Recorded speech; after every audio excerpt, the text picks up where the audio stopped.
Greetings, Mike. This is part 2 of the training of the 144,000, a dream given to Aaron. Carry on. Our instructor was not someone anyone would want to go against. Take the top 100 military leaders at all time and combine them into one, and you would still be no match for this leader. His face was chiseled, though he had strong features. His eyes were green and so kind. His skin was medium olive in tone, and his hair was dark and shoulder length. His structure was rock solid in muscular strength. There was zero fat on him. He also stood now over us by at least 2 or 3 feet in height. When he smiled, his teeth were perfect, while an earthly instructor could be treating us as if we were foolish over all the stuff we had brought. He was kind about it instead. Perhaps I would have been too, as we were all way off base on what supplies God would require of us for the climb.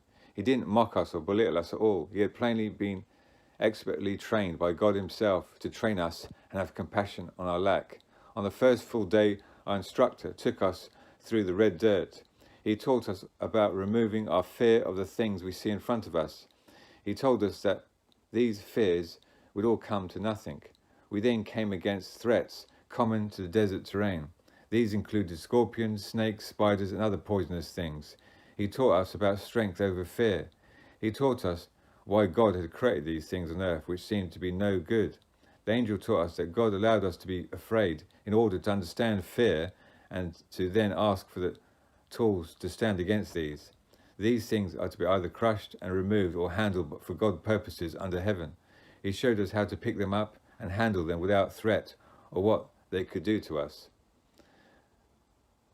These were definitely not something I would have ever imagined as doing. This was our first day of training. We then returned to base camp. There was an amazing meal waiting for us, as well as music. There was a type of television screen which we could see the other thousands gathered at the base of God's mountain.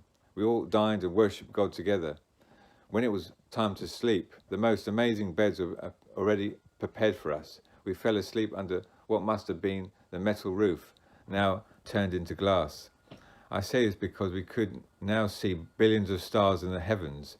We could see it in such clarity that we were all amazed. The next morning, the angel woke us up to pray, worship, and have breakfast. It was now the next full day of training. I was so excited that I blurted out a question for our angel instructor. This is what he said, or she said. Are these base camps closer? We are going closer and closer to the mountain of God. Yet there doesn't seem. Instructor, smiling as he interrupted, we will always return during training to our base camp. Don't worry, as this will become much easier, yet more difficult as we go. This will become clearer each day. None of us really fully understood what he was talking about. We somehow knew that we soon would.